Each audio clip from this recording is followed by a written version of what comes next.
Pulling a game from the shelf, placing it in the console, hitting power, and settling down for an evening of gaming. That feeling is simply irreplaceable. But the cold hard reality is that playing classic games this way is no longer practical for a lot of people.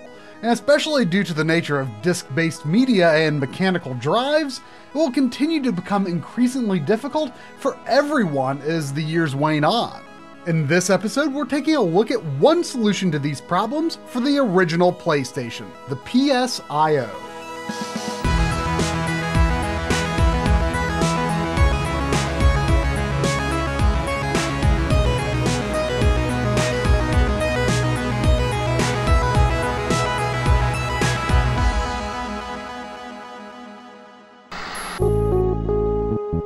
In previous episodes, we've looked at various flash media devices for cartridge-based systems, such as the EverDrive line and a few other alternatives. The appeal being that they can play ROM dumps, fan hacks, and homebrew on their native hardware instead of through software emulation.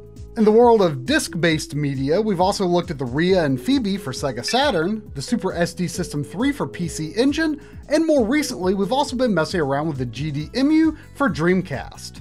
Needless to say, all of this lies in a bit of a gray area. Legally, the hardware is permissible, and using your personal game backups is considered basically legal, while the act of sharing ROM files or disk rips is not. But on the flip side, it's generally held in the community that this is also the only feasible method for keeping classic games accessible to the average person when the companies themselves fail to do so, to ensure that they're remembered and remain in the public consciousness, and to preserve their history for documentation and research. Plenty of good comes from these methods, and everyone draws their own line to decide where it becomes harmful, if at all. Personally, I've been much more concerned with getting flash solutions up and running for my disc-based consoles because, well, we probably can't count on those games and systems to keep trucking along for as long as our Super Nintendos. And without a doubt, one of the most popular systems that uses optical disc media is the original Sony PlayStation. This is the PSIO by the Australia-based Cybdyn Systems, or PSIO as its creators call it. The PSIO does not replace the system's physical disk drive. Instead, it simply connects to a system's rear parallel I/O port. Since this port ended up never being used for any official commercial products from Sony, to our knowledge anyway, it was removed from later PlayStation consoles. So to use PSIO, you must own a system with a parallel port.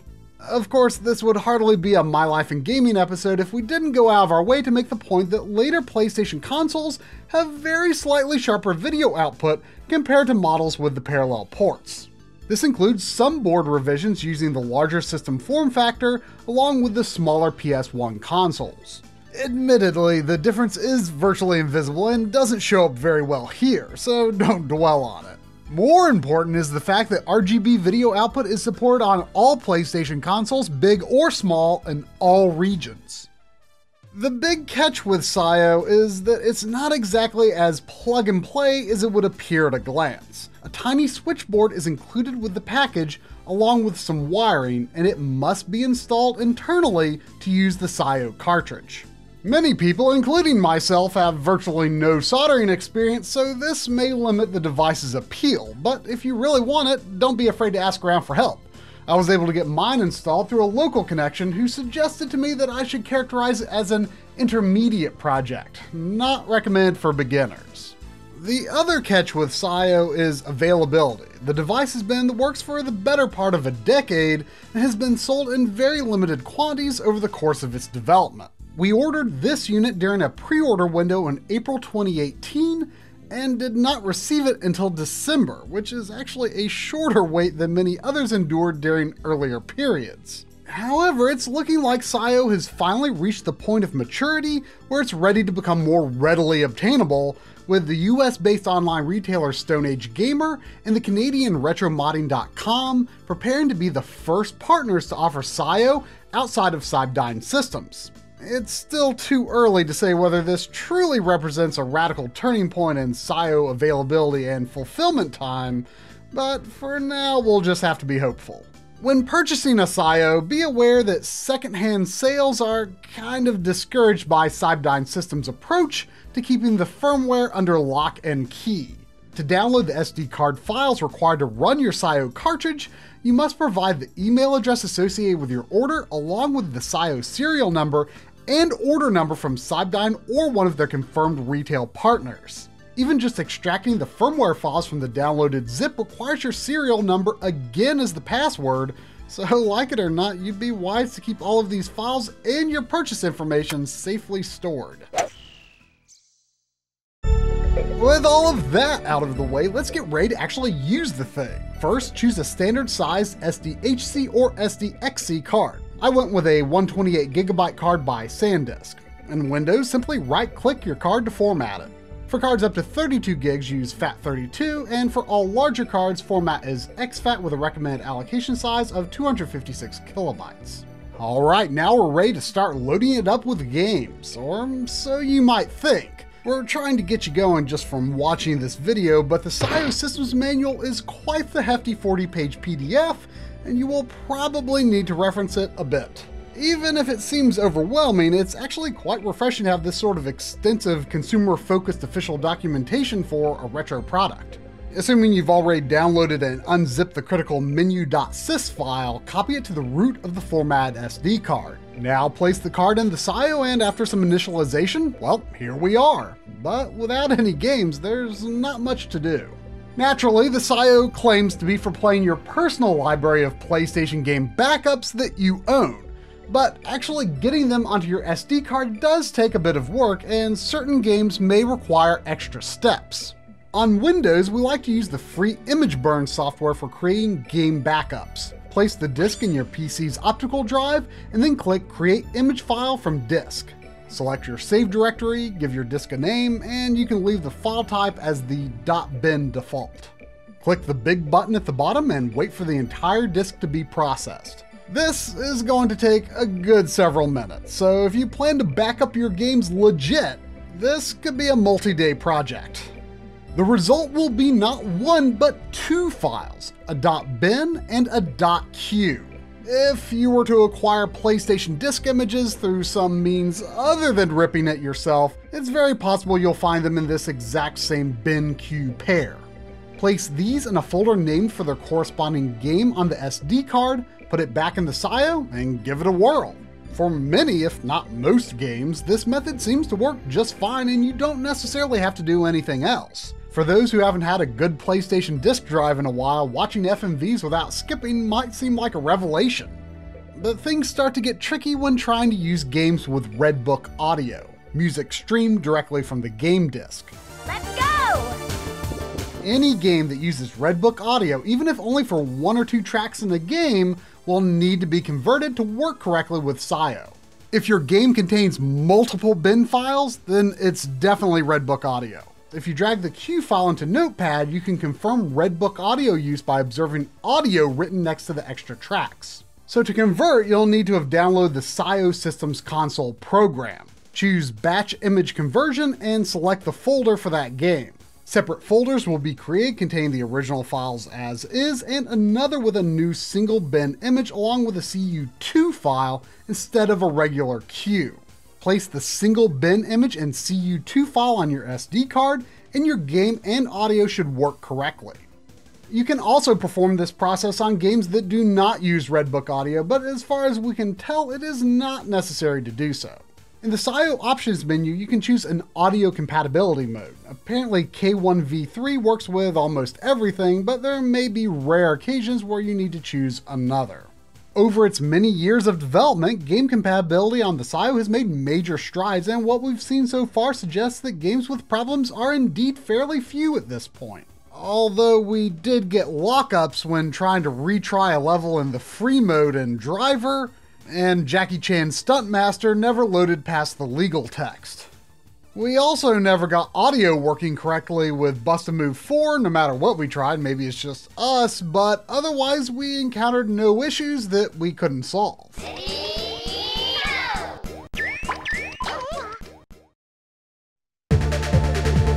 Back in the late 90s, nothing said you were in for one heck of an adventure more than a double-wide multi-disc PlayStation jewel case. To compile these games for the PSIO, the easiest thing to do is place all your bins and queues for that game into a single folder. Then execute the batch image conversion with the PSIO Systems console program. This will create the CU2 files for each disk as well as a single multi-disc list file. Include all of these files in a single directory for that game on your SD card. After selecting the game in the PSIO menu, hit the circle button once for details and a second time to view the game's disks and make your selection. When prompted for a disk swap during gameplay, simply pop the SD card from your PSIO, careful to not dislodge the PSIO, and reinsert the cycle to the next disk. Each game on your SD card must be represented by a folder in the root directory which contains all of its associated files. You cannot place folders within folders, thus you cannot further organize by alphabet groups, regions, genres, etc. Playing Japanese imports on an American system is no problem at all with the PSIO. The PSIO also includes the ability to switch the system between NTSC and PAL modes, as well as load PAL software on NTSC system and vice versa. But this is not possible with the earliest PlayStation systems, which fail to switch video modes. This RCA jack unit is quite early, so sadly we were not able to test any PAL games. Of course, a major appeal to flashcards is the ability to run homebrew software and patches like fan translations on real hardware. Now, maybe we're just digging in the wrong places, but this kind of content seems to be relatively sparse in the PlayStation scene. Nonetheless, there are a few heavy-hitting English language fan translations such as Police Knots and Tales of Phantasia. Hey, fun fact, the PlayStation has a game from the Fire Emblem series creator that's pretty much exactly Fire Emblem in everything but name, and there's a fan translation. Of course, one perk to playing off an SD card instead of a spinning disc is the potential of reduced load times, and indeed the PSIO is unquestionably faster. Note that we are comparing two different PlayStation systems here because the disk drive in our PSIO unit is not so good, while our late 90s system seems to work perfectly. So what do you think? Is this difference worth it? I tend to think of myself as a pretty patient person, and I've never been particularly bothered by load times in general, so I'm not especially blown away by saving 2 seconds or so on a longer load or 1 second on a pre-rendered background transition. But over time, I suppose it could add up and it might be a big deal to you. But if you were hoping the PSIO could bring the notoriously sluggish PS1 versions of Chrono Trigger and Final Fantasy VI more in line with the Super Nintendo originals, I'm afraid you're going to be disappointed. But how about this? Let's try running our good CD unit on the left here versus the PSIO simultaneously and see which gets us to actually playing a game faster. Sorry for just using composite video cables here, it was just quicker to set things up for this particular scenario. We're using the PSIO's fast boot function that bypasses the Sony Computer Entertainment logo, and we've turned off any sort of logo splash upon game selection. We're going to choose Spyro Year of the Dragon, that's pretty far down our list, so I'm just going to use the search function here, and there it is. But seriously, those PlayStation composite cables, they ship with like PS1, PS2, and PS3, and those cables just keep filling up my IKEA baskets. Okay, so for running the game off the disc, it took 48 seconds until press start appeared on the title screen. We're starting a new game and we're going to keep hitting select to skip a series of cutscenes. I actually haven't yet played through Spyro 2 or 3 yet, but I really liked the first one. I finally got around to playing it in 2017. Okay, so the PSIO actually took 20 seconds longer until press start appeared, but I think it's got a chance to catch up with all of these loading screens that the CD unit has been chewing through. Of course, normally I would watch these cutscenes, but that's not really the point here. You know, I don't even know if the remasters were all that necessary. These games still look pretty great to me. Okay, I think we're about to start playing on the left monitor here, and there's Spyro. Total time from power on to gameplay, 1 minute, 35 seconds. Well, it's still faster than modern games. Load times have only gotten worse. Alright, and the PSIO reaches the finish line, let's say 10 to 12 seconds slower, factoring in a cushion for input clumsiness on my part.